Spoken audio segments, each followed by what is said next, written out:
রাজমা হোক কিংবা সেটা ঘুগনির মটর, কোনো কিছুই কিন্তু আমার যেন ভিজানোর কথা মনে থাকে না। প্রতিবারেই কিন্তু এরকমই হয়। আমি কিন্তু খেয়ে দিয়ে শুতে চলে যাই, আর কিন্তু মাঝরাতে কিন্তু উঠে আমার মনে পড়ে যে এ বাবা, রাজমা তো ভেজানো হয়নি। তো তখন কিন্তু নেবে কিন্তু আবার আমাকে ভেজাতে হয়। তো এরকম তো আমার সাথে প্রায় হামেশাই হয়ে থাকে। তো দেখো, এদিকে কিন্তু রাত্রেবেলা আমি রাজমা ডালগুলো কিন্তু ভিজিয়ে দিয়েছি, আর সেটা কিন্তু দেখো ফুলে কিন্তু ডাবল হয়ে গেছে প্রায়। এবার কিন্তু আমি রাজমা রান্না করব, তার জন্য কিন্তু প্রেশার কুকারে কিন্তু রাজমাগুলো দিয়ে দিলাম। এই রাজমা রান্নাটা কিন্তু আমি এইখানে এসেই করি, অর্থাৎ বিয়ের পরে কিন্তু এটা কিন্তু আমার এই বাড়িতে বেশি খাওয়া হয়। অ্যাকচুয়ালি কিন্তু বিয়ের আগে কিন্তু এই সমস্ত রাজমা টাজমা কিন্তু আমাদের ওই বাড়িতে হতো না। হওয়ার মধ্যে শুধু ঘুগনিটাই হতো, এগুলো হতো না। আর এগুলোকে অনেকবার আমরা এমনি প্রেশার কুকারে একটু লবণ দিয়ে সেদ্ধ করেও খেয়েছিলাম, ভালো লাগে অল্প জল দিয়ে, বেশি জল না। তো অল্প জল দিয়ে খেলেও একটুখানি আমার নোনতা নোনতা লাগে, বেশ মানে সেদ্ধ ছোলার মতো লাগে, খেতে ভালো লাগে। তো এদিকে করব রাজমা, আর সাথে বানাবো হলো গিয়ে পটল ভাজা। তার জন্য দেখো পটল কিন্তু আমি এইভাবে কেটে নিয়েছি, আর লবণ আর হলুদ কিন্তু মাখিয়ে নিয়েছি। আর এদিকে রাজমার জন্য কিন্তু যা যা লাগে সবগুলো কিন্তু আমি কেটে নিয়েছি। আর দেখো রসুনগুলো কিন্তু বেশ সাইজগুলো বড় বড়, আর এরকম বড় বড় কোয়া রসুন ছাড়াতে কিন্তু বেশ ভালো লাগে। ছোট ছোট কোয়া রসুনগুলো কী বলো তো, অস্বস্তিকর লাগে ছাড়াতে গেলে, মানে একদমই ভালো লাগে না, মানে ধৈর্য লাগে না। বড় বড় কোয়া হলে কী বলো তো, তাড়াতাড়ি ছাড়ানো হয়ে যায় আর অনেক সুবিধা হয়। তো এদিকে দেখো, আর রাজমার জন্য এদিকে আমি কড়াইতে তেল দিয়ে দিচ্ছি। তো এদিকে ভাবলাম যে প্রথমে পটলটা ভেজে নেবো, তারপরে রাজমাটা পরে পরে বানাবো, ফার্স্টে রাজমা বানাবো না, তাহলে এক কড়াইতে হয়ে যাবে, বারবার কড়াই মাজতে হবে না। তো ওদিকে আমি তেল দিয়ে দিলাম, তেল গরম হয়ে গেছে, ধোঁয়া উঠতে শুরু করেছে। এইবারে কিন্তু আমি পটলগুলো দিয়ে ভেজে নেব।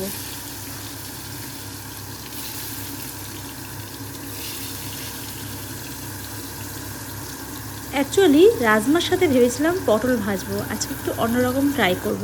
পাঁপড় ভেবেছিলাম ভাজবো না। তারপরে ভাবলাম যে পটল ভাজার যে তেলটা হয় না, সেটা কেমন একটা যেন কালো মতো হয়ে যায়। তো ওটা রান্নার মধ্যে দেওয়ার আমার ইচ্ছা ছিল না। তাই ভাবলাম যে ওই তেলটার মধ্যেই কয়েকটা পাঁপড় দিয়ে ভেজে নিই। তাতে কী হবে, তেলটা উঠে যাবে, তারপরে যে কড়াইটা শুকনো হয়ে যাবে, তখন ওই কড়াইতে আমি কিন্তু রাজমাটা বসাতে পারবো। তো সেই জন্যই কিন্তু আমি কিন্তু কটা পাঁপড়ও সাথে ভেজে নিয়েছিলাম। আর এদিকে কিন্তু আমি এই রাজমার সাথে যে রাইসটা খাবো, সেই রাইসটা কিন্তু আমি কিন্তু এদিকে ধুয়ে নিয়েছিলাম। আর এদিকে দেখো পটল ভাজা কিন্তু প্রায় হয়ে গেছে। তো একটুখানি স্লো আঁচেই করছিলাম, তার কারণ হলো কী বলো তো, অনেক সময় না পটলগুলো সেদ্ধ হতে চায় না, কেমন একটা কচকচ করে। তাই এইটুখানি স্লো আঁচে করেছি, যাতে ভালোভাবে পটলটা ভাজা হয়ে যায়। আর এই যে পটল ভাজার পরেই কিন্তু এই যে তেলটা রয়ে গেছে, এই তেলটার মধ্যেই কিন্তু আমি পাঁপড়গুলো কিন্তু ছেড়ে দিয়েছিলাম।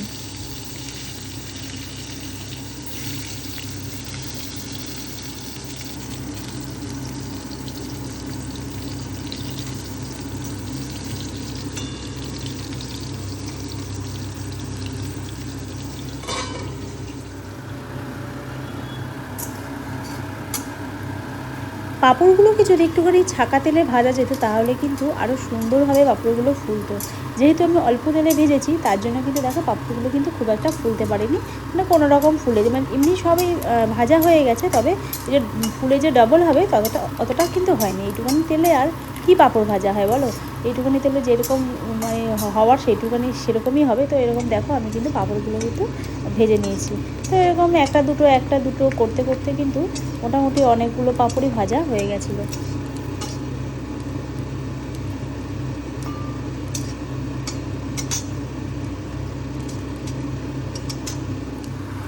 পাঁপড় ভাজা কমপ্লিট। এইবারে কিন্তু আমি বসাবো রাজমা। তো তার জন্য কিন্তু আমি কিন্তু দেখো এই যে সব কিছু যে দেখলে গোটা গোটা রসুন, তারপরে হলো গিয়ে আদাটা খানিকটা কুচিয়ে নিয়েছিলাম, মানে বড় বড় করেই কুচিয়েছি। তো এগুলোকে রসুন গোটা সব কিছু দিয়ে, আর আমি কিন্তু কটা এখানে গোটা গরম মশলা দিয়েছি, আর বেশি করে জিরে দেবো, জিরে গুঁড়ো দেবো না, ওই জন্য এটাকেই দিয়ে দিয়েছি। দিয়ে একবারে কিন্তু ওগুলোকে একটু ভালো করে ভেজে নিয়ে ওটাকে কিন্তু পরে ঠান্ডা করে মিক্সিতে পেস্ট করবো, তবে কিন্তু একদম স্মুথ একটা পেস্ট হবে, আর ভালো লাগবে রাজমাটা। মানে মাংসের মতন করলেও পেঁয়াজগুলো সবই কিন্তু আমি মিক্সিতে পেস্ট করে নেবো, তবে কিন্তু কাঁচা পেঁয়াজ দিয়ে বা কাঁচা মশলা করে তারপরে কিন্তু আমি তেলের মধ্যে দিয়ে করি না। আমি ওটাকে এরকমভাবে তেলের মধ্যে সব কিছু বড় বড় করে কেটে ভেজে নিয়ে তারপরে কিন্তু আমি ওটাকে ঠান্ডা করে পেস্ট করে পরে রাজমার সাথে মেশাই। আর এইদিকে দেখো রাইস কিন্তু প্রায় আমার হয়ে গেছে। আর এই যে পাঁপড় ভাজা, আর এই হলো গিয়ে পটল ভাজা। আর আমার রাইসটা কিন্তু সেদিন একটু বেশি কুক হয়ে গেছিলো, যার জন্য কিন্তু একটু বেশি মানে গলা গলা মতো লাগছিলো, রাইসটা আমার একটু জড়িয়ে গেছিলো। আমি ভেবেছিলাম হয়তো আরেকটু হবে করতে করতে, তো একটু বেশি বসিয়ে দিয়েছিলাম, তার জন্য একটুখানি রাইসগুলো একটু জড়িয়ে গেছিলো। আর এদিকে দেখো আমি কিন্তু এগুলো সব ভালো করে ভেজে নিয়েছি, ওই রাজমাটা করছি। আর এই দেখো তোমাদের যে বললাম পেস্ট করবো, এই দেখো পেস্ট কিন্তু আমার হয়ে গেছে, রাজমার পেস্ট।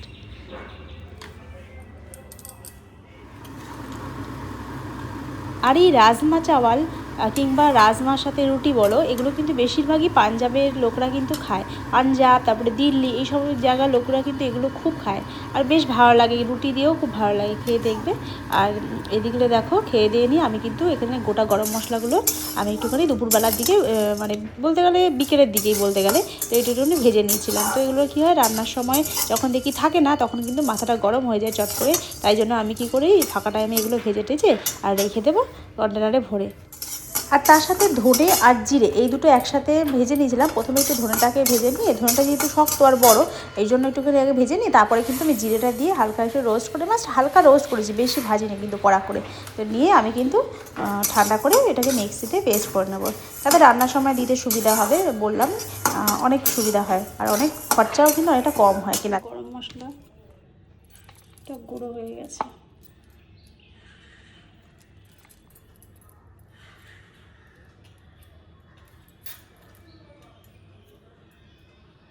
একটা কৌটোর মধ্যে ঢেলে নিচ্ছি। আর এখানে দেখো ধনে আর হলো গিয়ে জিরে, তো এটাকে হালকা একটু রোস্ট করে নিয়েছি, নিয়ে কিন্তু এবার আমি এটাকে মিক্সিতে দিয়ে দেবো। তো দিয়ে দিই, তো এটাও কিন্তু গুঁড়ো হয়ে গেছে। আর আমি কিন্তু এরকম একটা কাঁচের কন্টেনারের মধ্যে ঢেলে রেখে দেবো, সেটা অনেক দিন থাকবে, ভালো থাকবে। চলো ঢেলে নিই।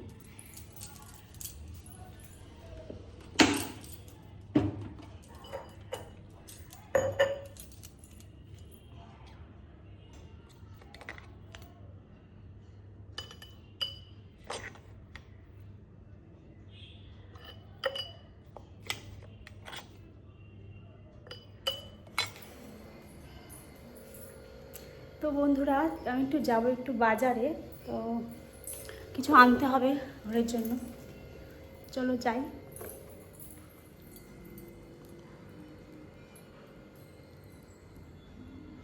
আজকে প্রচুর গরম, তো আমি একটু যাব বাজারে, তো টুকিটাকি কিছু আনতে হবে ঘরের জন্য, তো যাই বাজারে। তো চলো বন্ধুরা যাওয়া যাক।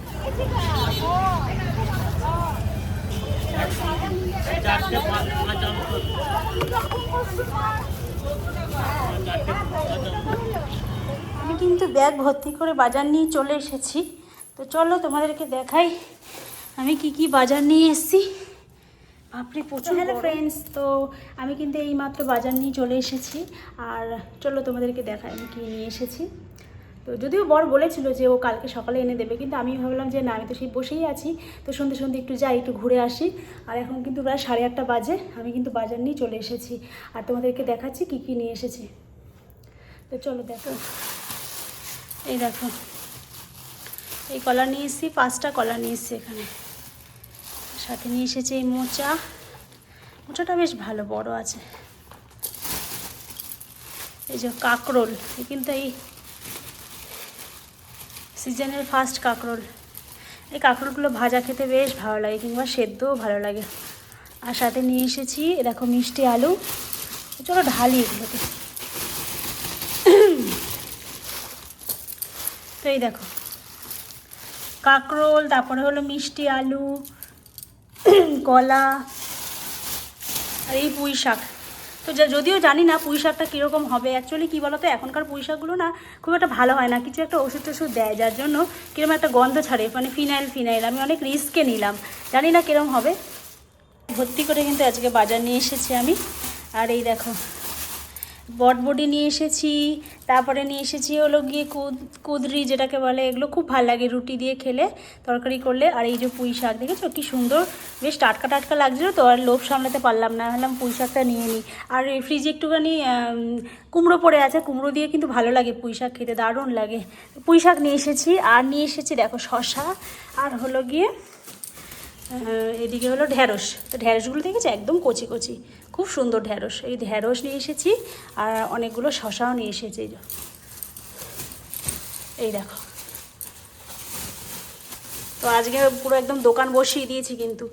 এই দেখো, এই শশা আর এই যে ঢ্যাঁড়স, এই হলো আমার বাজার। তো কেমন লাগলো অবশ্যই জানাবে। আর ভাবলাম যে পটলের তরকারি তো অনেকবার করে খেয়েছি, মানে পটল আলুর তরকারি, তো ভাবলাম যে এবারে একটু পটলটা দিয়ে একটুখানি সর্ষে দিয়ে করা যাক। গোটা গোটা থাকবে, গোটা গোটা বলতে মাঝখানে একটুখানি চিড়ে দিয়েছি যাতে ভালো সেদ্ধ হয়।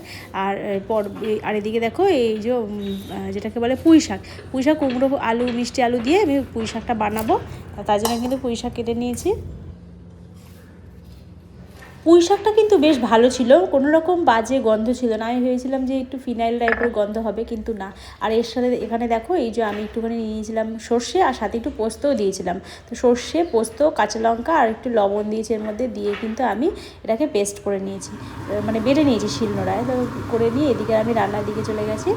আর বললামই তো পুঁই শাকটা খুব ভালো। আর চিংড়ি মাছ তো সেই মুহূর্তে আমার কাছে ঘরে ছিল না, যে চিংড়ি মাছটা পরে নিয়ে এসেছি গিয়ে। তো চিংড়ি মাছটা দিলে কিন্তু আরও ভালো লাগবে, তাই না? পুঁই শাকের চচ্চড়ি সব সময় মাছের তেল পটা পটকা কিংবা বলো হলো গিয়ে চিংড়ি মাছ এগুলো দিয়ে করলে খুব ভালো লাগে, মাছের মাথা দিয়ে করলেও দারুণ লাগে। তো এগুলো তো মাছটা এই মুহূর্তে ফ্রিজে সেরকমভাবে কিছু নেই, সিম্পল এমনি বলা যেতে পারে যে নিরামিষের মতনই করেছি, এবং পেঁয়াজ টেয়াজ দিইনি, নর্মাল করেছি। আর পটলটাকে আজকে ভালো করে একটু ভেজে নিয়েছি। দেখো প্রায় হয়ে গেছে, এবং একটু জল দিয়ে দেবো, দিয়ে একটু ফুটিয়ে নিলেই কিন্তু আমার কিন্তু পটল সর্ষে বলো কিংবা পটল পোস্ত কিন্তু রেডি হয়ে যাবে।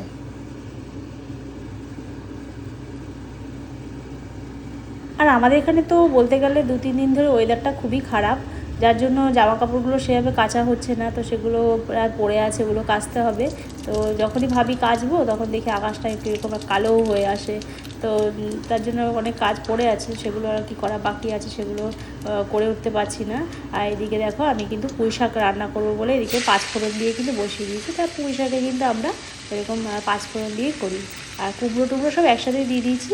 আর কী বলো তো, ধিমে আছে করলে সব একেবারে সেদ্ধ হয়ে যাবে, যেহেতু কুমড়ো মিষ্টি আলু এগুলো সেদ্ধ হতে বেশি সময় লাগে না, ওই জন্য আমি কিন্তু একসাথে দিয়ে দিয়েছি।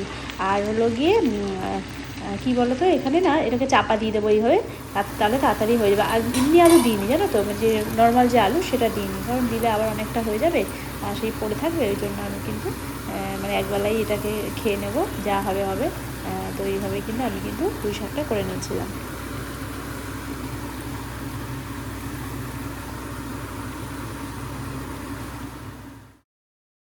তো এই দেখো পুঁই শাক কিন্তু আমার হয়ে গেছে, আর অনেকটা কিন্তু কমে গেছে। ওই যখন কাঁচা ছিল অনেকটাই ছিল, এখন অনেকটা কমে গেছে। আর এদিকে কিন্তু পটল সর্ষে যেটা বলে সেটা কিন্তু হয়ে গেছে। ঘড়িতে কিন্তু বাজে প্রায় 1টা, তুমি দেখতে পাচ্ছ। আর আমি কিন্তু এখন কিন্তু নিয়ে আসলাম, যেহেতু আগের দিন নিয়ে এসেছিলাম মোচা, তোমরা দেখেছো, সেই মোচাটাকে চিংড়ি মাছ দিয়ে করবো বলে কিন্তু আমি এদিকে নিয়ে এসেছি চিংড়ি মাছ। আর তোমরা শুনতে পাচ্ছ ঘড়িতে কিন্তু অ্যালার্ম দিতে শুরু করেছে, 1টা বাজে। এখনো আমার অনেক কাজ পড়ে আছে।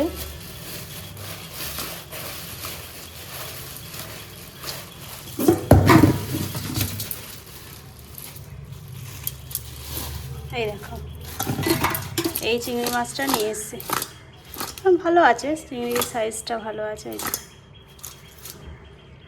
তো এগুলোকে এখন ছাড়াবো, তারপরে অনেক কাজ বাকি আছে। তো চলো এগুলোকে ছাড়িয়ে নিই, ছাড়িয়ে আবার সেগুলোকে ফ্রিজে ঢুকিয়ে রাখবো, কালকে রান্না করবো। তো এই জন্য এখনই এনে রাখলাম, পরে আর টাইম হয় না, তাই তো একদমই টাইম পাচ্ছিলাম না। তো দেখো এই দুপুরবেলা একটু গিয়ে নিয়ে এলাম। তো এগুলোকে ছাড়িয়ে নিই মাছগুলোকে।